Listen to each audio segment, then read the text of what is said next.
പത്തരമാറ്റിൻ്റെ പുതുപുത്തൻ വിശേഷങ്ങളിലേക്ക് എല്ലാവർക്കും സ്വാഗതം. അങ്ങനെ അബിയെ പോലീസുകാർ തൂക്കിയെടുത്ത് കൊണ്ടുപോവാണ് കേട്ടോ. നീ കുറുവയാണോടാ എന്നൊക്കെ അവർ ചോദിക്കുമ്പോൾ, അല്ല സാറേ, ഞാൻ അനന്തപുരിയിലെ പയ്യനാ, മൂർത്തി സ്റ്റെല്ലറിയുടെ ഓണർ അനന്തമൂർത്തിയുടെ കൊച്ചുമകനാണെന്നൊക്കെ അവന് അബി പറയുന്നുണ്ടെങ്കിലും പോലീസുകാർ അത് വിശ്വസിക്കുന്നില്ല. SI പറയുന്നുണ്ട്, ഇനി മൂർത്തി സ്റ്റെല്ലറിയിൽ മോഷണം വല്ലതും പോയോ എന്ന് അന്വേഷിക്കണം. ഈ നാട്ടിലെ ഏറ്റവും വലിയ പണക്കാരൻ്റെ കൊച്ചുമകനാണെന്നാണ് പറഞ്ഞത്. അതും കൂടെ ചേർത്ത് വേണം ഇവനിട്ട് കൊടുക്കാനായിട്ട്. എന്നിട്ട് വേണം മൂർത്തി സാറിനെ ഒന്ന് വിളിക്കാൻ. അവിടെ മോഷണം വല്ലതും നടന്നോന്ന് അറിയണമല്ലോ എന്ന് പറയുന്നുണ്ട് SI.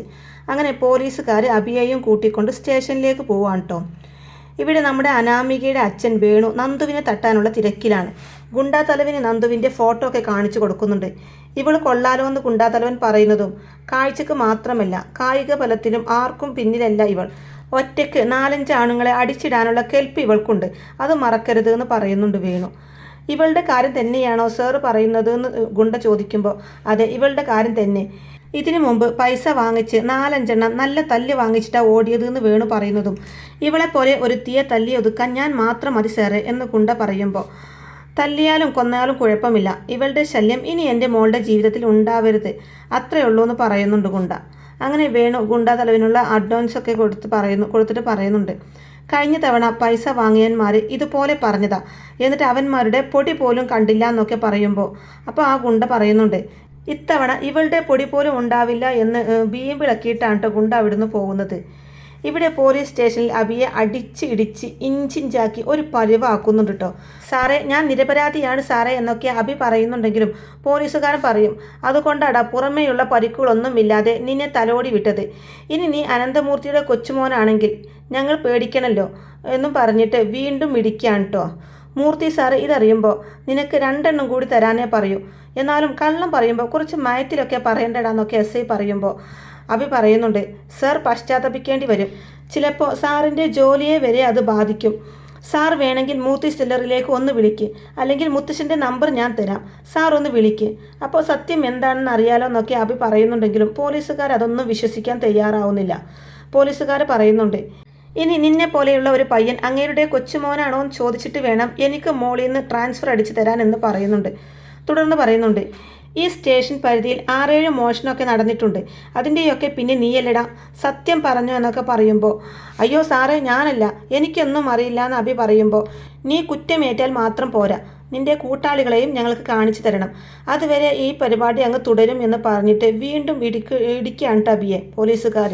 അങ്ങനെ പോലീസുകാരുടെ ഇടിയൊക്കെ കൊണ്ട് ആകെപ്പാടെ തളർന്നിരിക്കുകയാണ് അബി അവിടെ സ്റ്റേഷനിൽ. ഇവിടെ ദേവയാനിയാണെങ്കിൽ ആലോചനയിൽ തന്നെയാണ് കേട്ടോ. ഹോസ്പിറ്റലിൽ കിടക്കുമ്പോൾ നയനയോട് പറഞ്ഞതും നയനിയെ ഹോസ്പിറ്റലിൽ നിന്ന് ഇറക്കി വിട്ടതും എല്ലാം ആലോചിക്കുന്നുണ്ട് കേട്ടോ ദേവയാനി. എന്തായാലും നയനിയെ പറ്റിയുള്ള ആലോചന തന്നെയാണ് കേട്ടോ ദേവയാനിക്ക്. ആദർശ നയനിയെ പുകഴ്ത്തി പറയുന്നതും എല്ലാം ആലോചിക്കുന്നുണ്ട്. തുടർന്ന് ദേവയാനി ഉടനെ തന്നെ ഓപ്പറേഷൻ ചെയ്ത ആ ഡോക്ടർ ഉണ്ടല്ലോ, ആ ഡോക്ടറെ വിളിക്കുകയാണ് കേട്ടോ.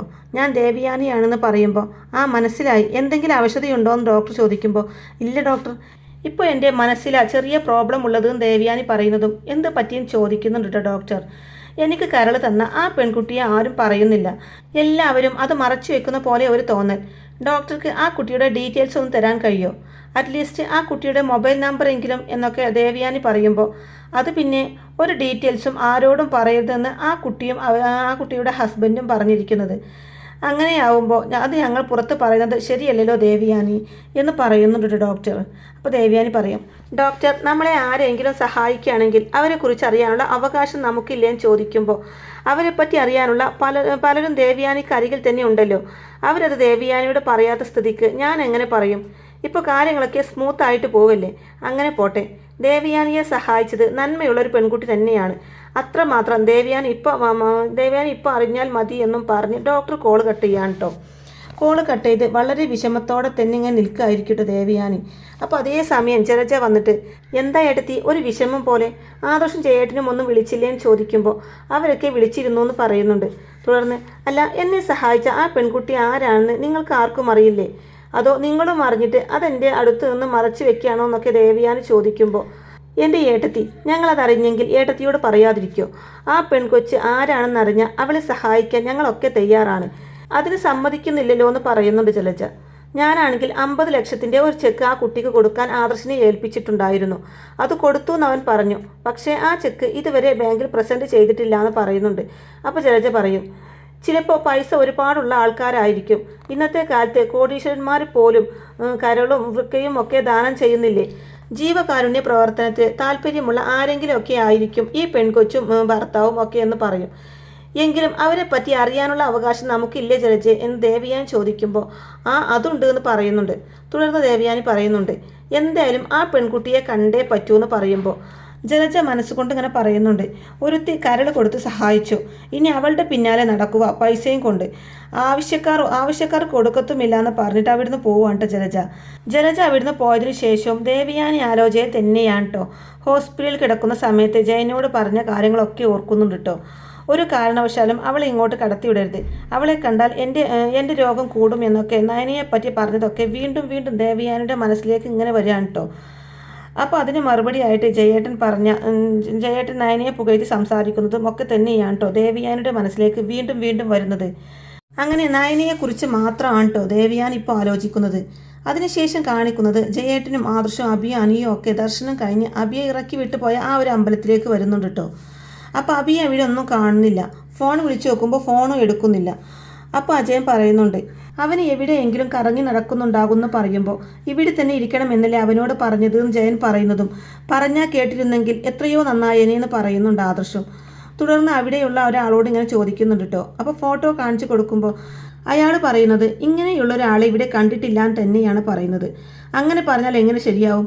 ഞങ്ങൾ ഇവനിവിടെ ഇരുത്തിയിട്ട് പോയതാണെന്നൊക്കെ പറയുമ്പോൾ എന്നാൽ പിന്നെ ഇവിടെ അടുത്ത് തട്ടുകടയുണ്ട്, ഇവിടെ വരുന്നവരെല്ലാവരും അവിടെ പോവാറുണ്ട്, അതുകൊണ്ട് അവിടെ ചെന്ന് അന്വേഷിക്കുമെന്ന് പറയും.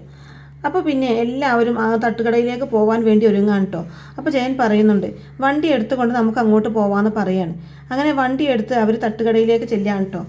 അപ്പോൾ ആദ്യം അവർ ചായ ഒക്കെ പറയുന്നുണ്ട്. ചായ പറയുന്നതിന് ശേഷമാണ് കേട്ടോ അബിയുടെ ഫോട്ടോ കാണിച്ചു കൊടുത്തിട്ട് തട്ടുകടക്കാരനോട് ചോദിക്കുന്നത്. അപ്പോൾ അബിയുടെ ഫോട്ടോ കാണുമ്പോൾ തന്നെ തട്ടുകടക്കാരൻ ഇതാ കള്ളനല്ലേ എന്ന് പറയും. അവൻ കള്ളനൊന്നുമല്ല, ഞങ്ങളുടെ കൂടെ വന്നതാണ്, കാലിന് വയ്യാത്തത് കൊണ്ട് ഇവിടെ ഇരുത്തി പോയതാണെന്നൊക്കെ പറയും. ഇനിയിപ്പോൾ ഇവരും കുറുവാ സംഘം ആണോ എന്നൊക്കെ തട്ടുകടക്കാരനെ ഇങ്ങനെ മനസ്സിൽ വിചാരിക്കുന്നുണ്ട് കേട്ടോ. പിന്നീട് എന്തായാലും ഇവിടെ ഇങ്ങനെ പരിചയമില്ലാത്തവരെ പോലീസ് അങ്ങനെ പിടിച്ചു കൊണ്ടുപോകുന്ന പതിവുണ്ട്, ആ വഴിക്ക് ഒന്ന് അന്വേഷിക്കുമെന്ന് പറയാണ്. പിന്നീട് അബിയുടെ കയ്യിൽ പൈസ ഇല്ലാതെയാണല്ലോ ചായ കുടിക്കാൻ ചെന്നത്. അപ്പോൾ അത് തട്ടുകടക്കാരൻ പറയുമ്പോൾ അജയൻ പറയുന്നുണ്ട്, അവൻ്റെ കയ്യിൽ പൈസ ഉണ്ടായിരുന്നല്ലോ എന്ന് പറയും. തട്ടുകടക്കാരനാണെങ്കിൽ അജയനെയും വീണ്ടും സംശയമാണ് കേട്ടോ. തട്ടുകടക്കാരൻ ചോദിക്കുന്നുണ്ട് നിങ്ങൾ അവൻ്റെ കൂടെ വന്നതാണ് എന്ന് പറഞ്ഞത് കൊണ്ട് ചോദിക്കുവാണ്, നിങ്ങളുടെ കയ്യിൽ പൈസയുണ്ടോ? ചായ ചോദിച്ചല്ലോ, ഇനി പൈസ തരുമോയെന്ന് ചോദിക്കട്ടോ. അപ്പോൾ അത് കേൾക്കുന്നതും ദേഷ്യം വരുന്നുണ്ട് കേട്ടോ അവർക്ക്. നിനക്ക് എത്ര പേടിയാണെങ്കിൽ നിൻ്റെ ചായ ഞങ്ങൾക്ക് വേണ്ടാന്നും പറഞ്ഞിട്ട് അവരവിടുന്ന് തിരിച്ചു പോവാണ്. അപ്പോൾ തട്ടുകടക്കാരൻ അവിടെ നിന്ന് പറയുന്നുണ്ട്, കണ്ടിട്ട് തരികിടയാണെന്നാണ് തോന്നുന്നത് എന്ന് പറഞ്ഞ് കളിയാക്കുന്നുണ്ട് കേട്ടോ. പിന്നെ കാണിക്കുന്നത് ഇവിടെ വീട്ടിൽ അവരെല്ലാവരും കൂടെ ഇരുന്ന് ഭക്ഷണം കഴിക്കുകയാണ് കേട്ടോ.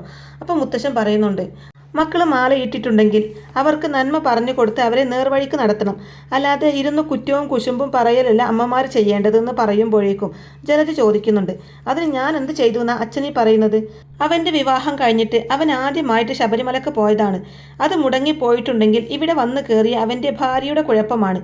ഇവിടെ വന്ന് കയറിയ 2 മരുമക്കളും ശരിയല്ല, അതുകൊണ്ടാണ് ഇവിടെ ഓരോ അനർത്ഥങ്ങൾ വിരുന്നു വരുന്നതെന്നൊക്കെ പറഞ്ഞ് ജലജ ഇങ്ങനെ ഓരോന്ന് പറയുമ്പോൾ അതും കേട്ടുകൊണ്ട് അടുക്കളയിൽ നിന്നും ജാനകി അവിടേക്ക് വരും. എന്നിട്ട് ജാനകി പറയുന്നുണ്ട്, മരുമക്കളെ മൊത്തത്തിൽ പറയേണ്ട, ഒരു മരുമകൾ എൻ്റെയാണ്, അവൾ നല്ല അന്തസ്സോടു കൂടിയാണ് ഈ വീട്ടിലേക്ക് കയറി വന്നത്. എന്നിട്ട് ആ കൊച്ചി പിണങ്ങിപ്പോയിട്ട് അതിനെ ഒന്ന് തിരിച്ചു വിളിക്കാൻ പോലും ആരും തയ്യാറാകുന്നില്ല എന്ന് ജാനകി പറയുമ്പോൾ മുത്തശ്ശി ചോദിക്കുന്നുണ്ട്, അവൾ എന്ത് തെറ്റ് ചെയ്തിട്ടാ പോയതെന്ന് നിനക്കറിയുന്നതല്ലേ?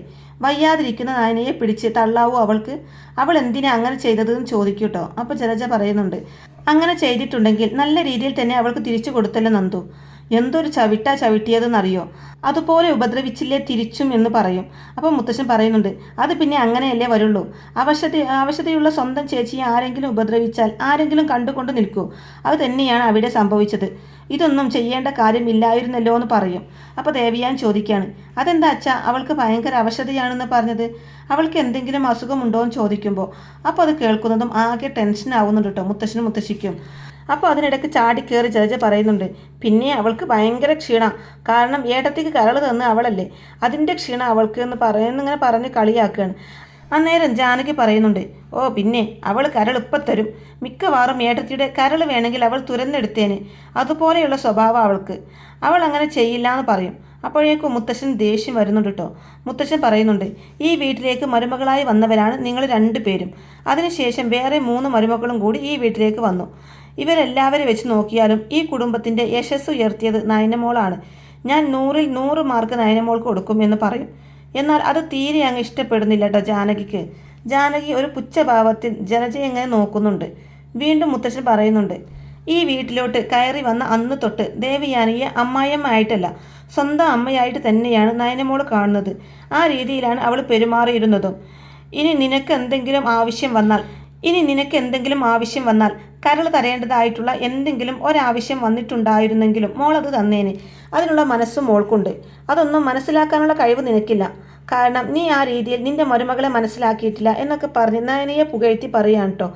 ഇതൊക്കെ കൂടെ കേൾക്കുമ്പോൾ ദേവയാനിക്ക് വീണ്ടും ടെൻഷനാവാണ്.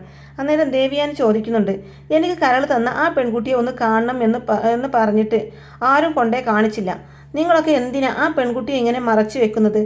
ആ പെൺകുട്ടിക്ക് ഞാൻ ഒരു 50 ലക്ഷത്തിൻ്റെ ചെക്ക് കൊടുത്തു, എന്നിട്ട് അവരത് ബാങ്കിൽ കൊടുക്കോ എടുക്കോ ഒന്നും ചെയ്തില്ല എന്നൊക്കെ ദേവയാനി പറയുമ്പോൾ മുത്തശ്ശി പറയുന്നുണ്ട്, അവൾക്ക് പണത്തിൻ്റെ ആവശ്യമൊന്നുമില്ല എന്ന് പറഞ്ഞില്ലേ ദേവയാനി, പിന്നെ എന്തിനാ പണം കൊടുക്കുന്നതെന്ന് ചോദിക്കും. അപ്പോൾ ദേവയാനി പറയും, ഓക്കെ പണം വേണ്ട, പക്ഷേ ഞാൻ ആ കുട്ടിയെ കാണുന്നത് കൊണ്ട് കുഴപ്പമില്ലല്ലോ, അതിന് പോലും എന്തിനാ അനുവദിക്കാതിരിക്കുന്നതെന്ന് ചോദിക്കുമ്പോൾ മുത്തശ്ശൻ പെട്ടെന്ന് പറയാണ്, ആ പെൺകുട്ടിയും ഭർത്താവും നാട്ടിലില്ലെന്നല്ലേ ആദർശ് പറഞ്ഞതെന്ന് പറയും.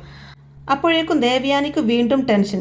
ദേവയാനി അതിനെപ്പറ്റി ഇരുന്നിങ്ങനെ ആലോചിച്ചു കൊണ്ടിരിക്കുകയാണ് കേട്ടോ. ഭക്ഷണം കഴിക്കാതെ പാത്രത്തിൽ കൈയിട്ട് വട്ടം കറക്കി ഇങ്ങനെ ചിന്തിച്ചു കൊണ്ടിരിക്കുകയാണ് കേട്ടോ. അതിനുശേഷം കാണിക്കുന്നത് അബിയാണ് കേട്ടോ. അബിയെ സെല്ലിൽ നിന്നും ഇറക്കി കൊണ്ടുവരികയാണ്. അപ്പോൾ അബി കാണുകയാണ് ആദർശും ജയനും അജയനും അനിയും അവരെല്ലാവരും അവിടെ ഇങ്ങനെ ഇരിക്കുന്നുണ്ട്. എന്നിട്ട് അബി അവരുടെ അടുത്തേക്ക് വന്നിട്ട് പറയുന്നുണ്ട്, എന്നെ ഒരുപാട് ഇടിച്ചു, ഞാനാണ് ഇവിടുത്തെ മോഷണം എല്ലാം നടത്തുന്നത് എന്നൊക്കെ പറഞ്ഞു. ഞാൻ അവരോട് പറഞ്ഞതാണ് മൂർത്തി ജ്വല്ലറിയിലെ അനന്തമൂർത്തിയുടെ കൊച്ചുമകനാണ് എന്ന് പറഞ്ഞപ്പോൾ അതിൻ്റെ പേരിലും വീണ്ടും എന്നെ ഇടിച്ചു എന്നൊക്കെ പറയും.